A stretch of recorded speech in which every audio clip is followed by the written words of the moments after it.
Welcome to Beyond the Press Release, a production of Gorecom, in which we take the time to speak with small cap executives after they put out important news. And David Lukacs has done it again with today's press release. He's the CEO of Liquid Avatar Technologies, trades on the CSC under LQID, and soon on the OTCQB. Look at about mid-June, but I'm not sure the symbol is going to be TRWRF, but we'll talk about that in a second. For those of you new to the story, this is what you need to know. And I love this combination, okay? Liquid Avatar is a global blockchain, fintech, and personal identity solutions company. And what they're basically doing is they're empowering individuals to manage, control, and even generate value from their own online identities. And that's through their Liquid Avatar platform.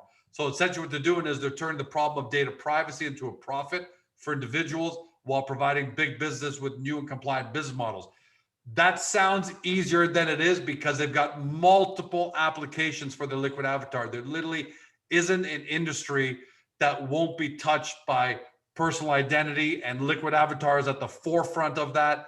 David, welcome back to the show. Thanks, George. Great as always to be here. Today's press release, Liquid Avatar updates mobile app with augmented reality, initiates enterprise SaaS programs, and approved for U.S. trading. Okay, so there's a lot there. Let's first talk about the fact what I'm excited about is this update of Liquid Avatar, your mobile app. It's the fourth major release, but this is the one that we've been waiting for because you've been releasing Liquid Avatar in stages because it's so comprehensive. So for everybody at home, what does it mean now that you've got this fourth major release done? Well, for us, George, it means all the sprints are over. And that's been, as you can imagine, it's been pretty tough on the team to get all these sprints done in time. And we said we'd do one in, February in our launch, March, April, and this sprint came out at the end of May. So it's we've met every single one of our deadlines for time, and that's been great. And so what it really means to us now is that the foundational program is now done. And we're really excited. We've been beta testing with about 13,000 people downloading the application. And in fairness, we've learned a lot. There's going to be some, changes to the platform. We're realizing that, we should be doing X instead of Y. I mean, and that's great feedback. So we're doing that. So that's where we now go into marathon mode. So that's been very important. But phase 4 also brought our AR lens with our friends at Imagine AR into the platform. And so we're going to be able to now start augmented reality, which is sort of a precursor. I'm going to add another term to some of the things we're thinking about in the metaverse, but I won't go too deep into that. The metaverse, you're going to blow people's minds. I know, but I'm actually speaking on the metaverse this week at the NFT Summit in Toronto. So there's lots going on. The AR component also supports our Oasis Digital Studios platform. So there's lots of reasons to have AR in there. And we've done some really freaking cool things with AR that I'm sure we'll talk about today. But at the end of the day, this is the last of our foundational releases. That doesn't mean it's over. It just means that now we go from sprint mode to marathon mode, and we take some feedback that we've received and we re-engineer some of the components to make it more user-friendly. Essentially, the fourth wheel is now on the car. You've been building a car, first wheel, second wheel, third wheel, fourth wheel. That's where you have to do it. So now I'm assuming, David, that you can go out to almost anybody, any potential customer, any potential partner and say, hey, we've got a full, complete solution now. It'll continue to get better like any software in the world. That's just natural. But with that in mind, what are the markets now that you want to go after now that you've got the fourth pillar done? Well, for us, George, it's now about accelerating to consumers, or what we call holders in the ecosystem, the holders of verifiable credentials. It's about expanding those opportunities. So that's number one on our list. And we've brought in the campus agency, which we announced earlier in the year to help us start to go out to various campuses, both virtually and literally on campus, to start promoting the application. And I think we've given a short list of them in the release, and that includes Rutgers, it includes UC Berkeley, Arizona State. So we're doing some very, very large programs to start increasing activity there. But what it really means to us is the consumer, which is a passive revenue model to us. That means the consumer gets our product for free and we earn revenues through associated services. We never sell or rent data through associated services that they might partake in because they are a real user. Remember, one user, one account. So everybody is real. But what it also allows us to do is start moving into the second and third part of the transactional triangle or trusted triangle. And that is not only the holder being the consumer, but also the issuer, the one that issues a credential, and the verifier, and those that want to verify a credential. And give us an example, maybe healthcare or something in government, so that everyone can really understand that at home. Sure, what and the that triangle looks like. Right. So if I use a simple example for the trust triangle, when we think about a transaction, when we go into a grocery store, and I'm going to use something that isn't a credential, but something very similar. Myself as a holder of that debit or credit card, when I go to the cash register, I swipe or tap that card. That creates a triangular relationship or a three-party relationship with me, the holder, the verifier, so the grocery store that wants to verify that I can buy those groceries with that card, and then the issuer of the card, like a financial institution. So, and that information goes back in microseconds, back and forth, and then it asks me to challenge myself by entering a PIN in most cases, and then the transaction hopefully is approved. So that triangle we're very used to. So if I take that triangle now to identity, access, or qualification, it's the same sort of thing. I walk in with my Liquid Avatar app and someone says to me, look, I need to verify that you have your COVID-19 testing credentials to get into a workplace or an arena or an event.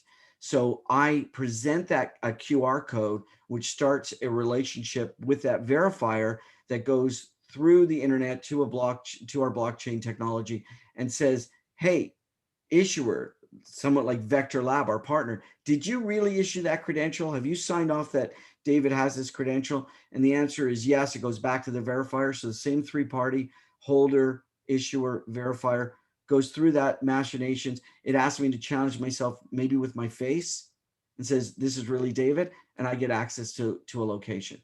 Same transaction type of situation that we're used to, but using different credentials. But what's become very, sir, go ahead. But devil's advocate, if Mary is at home right now and saying, well, why would I use Liquid Avatar? Because I can just continue using my credit card and have that old triangle of trust. Why would I use Liquid Avatar instead? Because it's not a credit card, it's a credential. It's a test credential. It's a government credential. It's an educational credential. It's not a card, but it's similar in nature. The transaction is something that we're used to. Right. We're used to these types of transactions. But what's happening now, George, is companies are coming to us and say, you've built this entire infrastructure. We don't want to build it. We have an app and we need to give our parties in our app a credential. Can we work with you to take a piece of your wallet and put it in our app? So that's the really cool part. So if we take a piece of the Liquid Avatar app and the wallet inside of it and put it inside another app, we now have a recurring SaaS model revenue platform. Is government a big target market for you, given what the government of Ontario came out with recently, and other governments are following suit? I think government is a major player. Is it a target? I think it is a complementer. Governments and large organizations might build their own wallets, might build their own solutions, but consumers are still going to have to find all these solutions. Imagine that you took every single piece of identity that you own and stuffed it into your wallet. Your wallet may be too big to carry, so you pick and choose what you put in there. We want to be able to allow Liquid Avatar's mobile app to do the same. Even though you might have other wallets outside of Liquid Avatar wants to provide you that universal remote to get to them easily and effectively. So we've already planned that next stage. Governments will do what governments do. We're part of that. We've applauded the Ontario government. We're very active in what governments are doing and what airlines are doing and all parties are doing. But at the end of the day, we have to be smart enough to know that there will be more than one wallet solution out there. We want to make Liquid Avatar the application that people use to manage their digital credentials. It's not just managing the credentials that we produce, but all their digital credentials. Now you want that. What tell investors what is it about Liquid Avatar that differentiates you guys to get that? Who Well, else is even competing with you? Because I haven't seen anything like well, it, but I it's hard think when you when got to you don't ask you really that have question. any, right? If you don't have any competition, it's really hard to figure out what the value proposition is. Very simple. You, we believe that the ownership of digital identity is a basic human right. Now, we've gone from nobody knowing what digital identity is and nobody caring to everybody figuring out, I'm going to have to use it, but I don't know how. We're already at the stage where we have the tools and services available. As people want to engage, we're already there. We don't have to build anything. We're there. So we've been waiting for the floodgates to open, and we've been watching what's happening, and we're seeing more and more on a daily basis, more and more activity in the digital identity space. So we're here now, ready to take the masses into our application. And what we're seeing is more and more companies and more organizations are interested in empowering users to have those credentials. And It's just so going that way, right, David? It's not. it's, It's this is a trend. This isn't David Lukács and Liquid Avatar trying to convince people to do something different. This is where the market's going, right? yeah. I mean, as I always say, we put a stake in the ground 3 years ago and we haven't had to move it. It's been the most exciting company I've ever been involved with, because normally we have to educate, and we started educating people, but now realistically we talk about them and go, well, I understand what you're doing. You're going to give me the ability to show my COVID credential when I walk into an arena, or you're going to give my child the opportunity to prove who they are when they want to take an exam, or if I have to give my digital driver's license out. So people are already understanding what we're doing. Why digital identity matters is becoming less important. What is becoming more important is how I activate and use digital identity. Well, I can't wait for the driver's ID one, because I got pulled over the other day and I forgot, one of the first times I ever forgot to have my driver's license with me, and I got $100 ticket. If I had Liquid Avatar loaded up and all the credentials, and it could, that system wouldn't have been a problem. So where were you a week ago? I'm sorry, we're working on it, my friend. So let's talk about the really cool feature that you've added, augmented reality, and to showcase it. You've got a really cool, you're doing something really cool with 30,000, approximately 30,000 locations, Tim Hortons, McDonald's, Dunkin', or Starbucks throughout the US and Canada.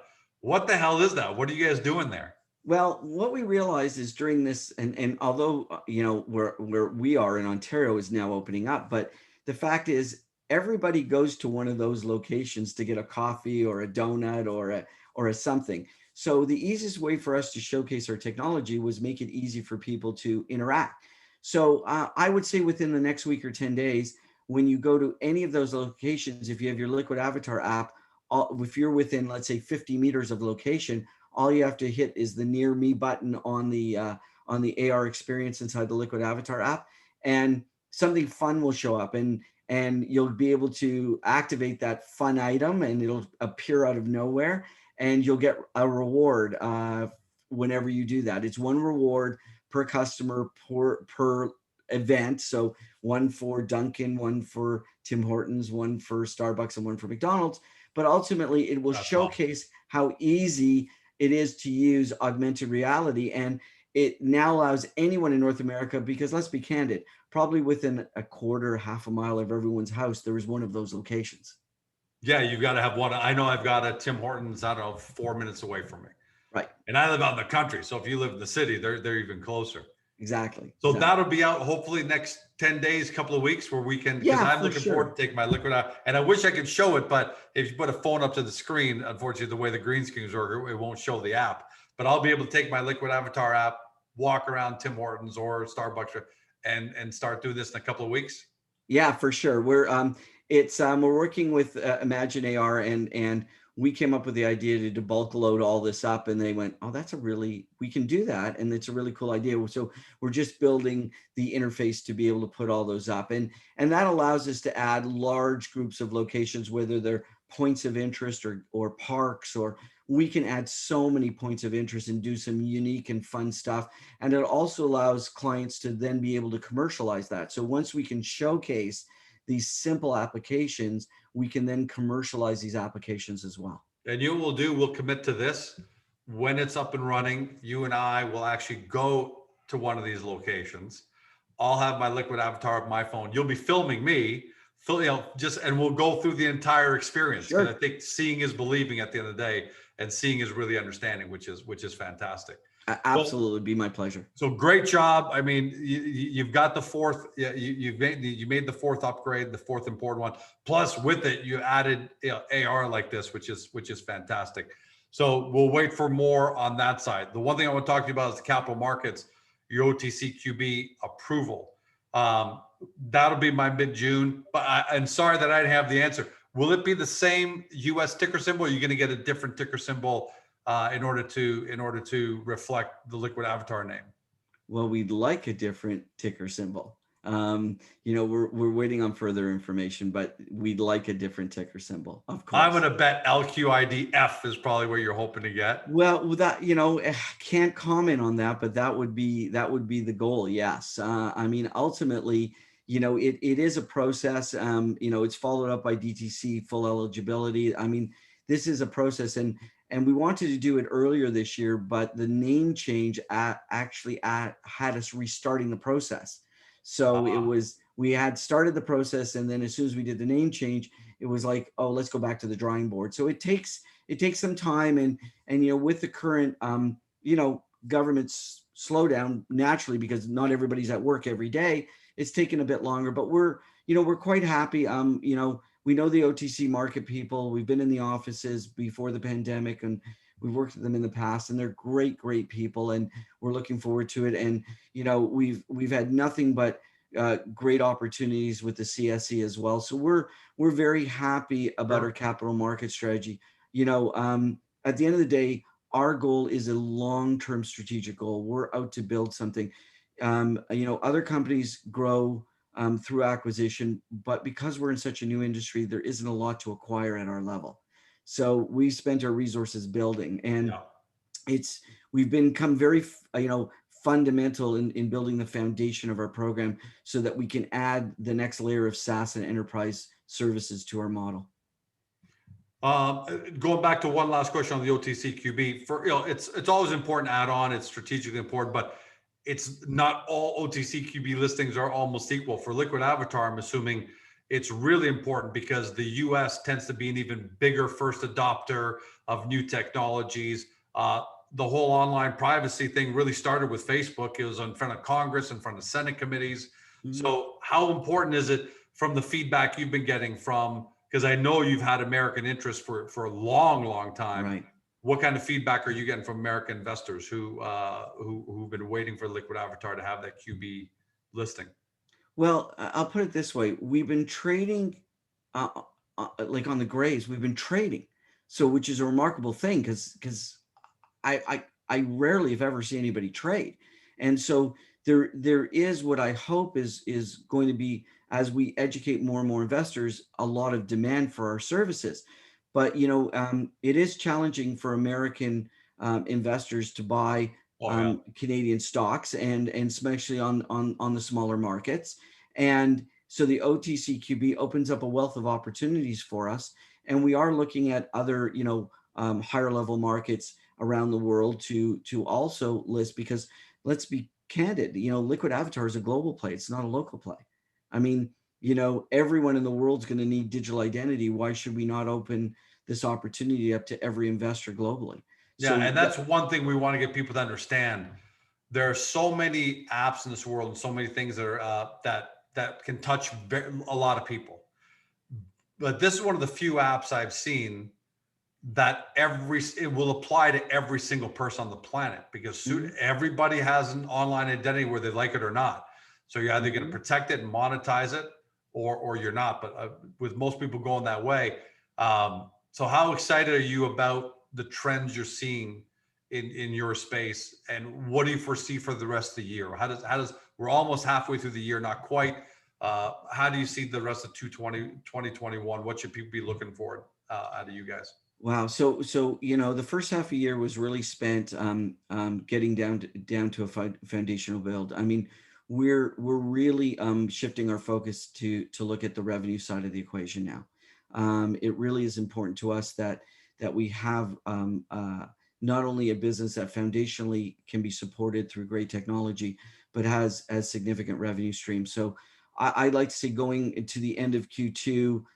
We're seeing a lot of opportunities in the business space, and going into Q3, our focus shifts now again to a marathon in terms of development, not sprints, although we will have mini sprints along the way, but it really focuses on business development and executing on our business plan. And that's where your specialty comes in, right? Because at the end of the day, biz dev is at your core, and you've been more on software dev mode. Now the company's going to be shifting into bigger biz dev mode, and that's going to be great to see, because I know there've been a lot of people knocking on the door, and now you get a chance to really showcase what you've got. Yeah, I know, and I think people are going to see a better reasoning for why Oasis Digital Studios also fits into the mix. And so there's lots of things happening. I mean, Oasis itself is on fire, and we're being very careful and selective what we launch and how we launch and when we launch and testing. But and our enterprise SaaS models, and there's still a couple tricks and surprises to come. We haven't talked yet about verification. I'm going to leave that for another day. Yeah, I But mean, that is, look, you guys are encompassing such amazing things. I didn't even touch on Oasis because this was just such an important part of Liquid no, Avatar. agreed. Agreed. But it is one of those things that really does bring the new energy from the I don't want to just say the crypto market, but the digital collectible market, and now the metaverse market. So there's a lot of coalescing here, and we're very excited about where we're going. But again, while someone might look and say, well, there's a lot of parts, really, it is a single universe. Digital identity is a single universe, and we're touching all parts of that universe. Yeah, I can only imagine what's coming next with the kind of things you're talking about. That I mean, I'm watching CryptoPunks take off. I'm watching the Bored Ape Club take off. People are probably listening to this saying, "What is he even talking about right now?" But there's an entire, when you say metaverse, it's amazing. But there's an entire new universe, an entire new economy is being created, and you guys are ideally. We're not going to blow people's minds by diving too deep in that, but Liquid Avatars is so well positioned. It's unbelievable, David. Thanks so much. Thank you. Congratulations on what you guys done, and thanks for being back, man. Thank you so much. It's always great being here, George. Thank you. To everybody at home, you've been watching, or if you've been listening by podcast on Spotify, Google, Apple, your favorite podcast platform, to David Lukacs, CEO of Liquid Avatar Technologies, trades on the CSC on the stock symbol LQID, and for now, TRWRF on the OTC Grace. There is volume there, but the QB listing from the company's press release should be coming mid-June-ish. So we'll watch for that. In the meantime, you got to do your due diligence. So the first thing I recommend is right over, David, you can see the URL, liquidavatar.com. Guys, privacy, blockchain-driven identity, fintech, these are all things that are happening right now, and they're unstoppable. And Liquid Avatar is shaping to be the tip of the spear of all that. But we know it's not the easiest thing to understand. So get to liquidavatar.com, because it's such a great website that really walks you through and gets your mind wrapped around what this means and what this means is going to mean for the new economy. And then, of course, always get to Agoracom, take a look at the profile page. We've got all sorts of other information for you. But this time it's the reverse. Go to Liquid Avatar first and then go over to Agoracom. Do your due diligence. Don't say we didn't tell you so. Have a great day. See you next time.